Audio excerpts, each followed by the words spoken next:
Brother. Naambia brother. Kama kawaida. Sana. Sema nini bro?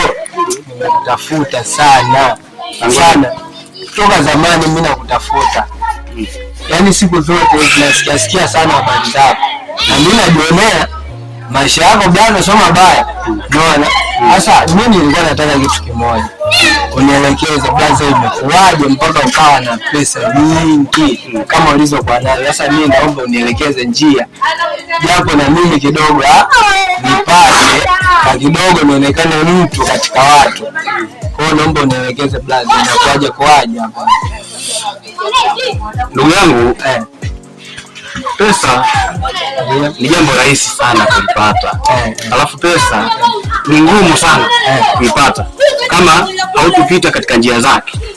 Unajua siri ya hela ndio au pesa sasa ndio ina kazi ngumu sana katika utafutaji, ila kikubwa ni kupambana.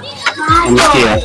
Yaani usisikie kaka, njia ya pesa haina shortcut. Ndio njia ya pesa ni kutafuta, kupambana. Ukiagizwa hiki fanya hichi, wewe kubali kufanya ili upate mafanikio kama yangu kaka. Kwa maana yake nisikae kizembe. Sio natuma hiki mimi natulia tu mara hivi na hivi. Kwa nijitume. Unatakiwa kujituma. Na ukituma utumike. Kinachotakiwa kupambana. Yaani pesa hapo utaipata ndugu yangu. Hiyo haina shida. Ndio pesa ndio ilivyo. Ndio kawaida ya pesa ndio ilivyo kaka. Haina shida. Mimi ushauri wako nimesikia. Tutaenda kufanyia kazi. Haina shida. Haya sawa. Haina shida. Uwe na siku njema. Poa kaka. Haya asante. Poa. Vijana wengine bwana wanapenda kunidiscuss mimi maisha jinsi gani nipata pesa. Watapata shida sana, haina shida. Utajijua mwenyewe asipojituma. Kwa swala la kufahamu mimi pesa nimepata wapi ni siri yangu mwenyewe, haina shida.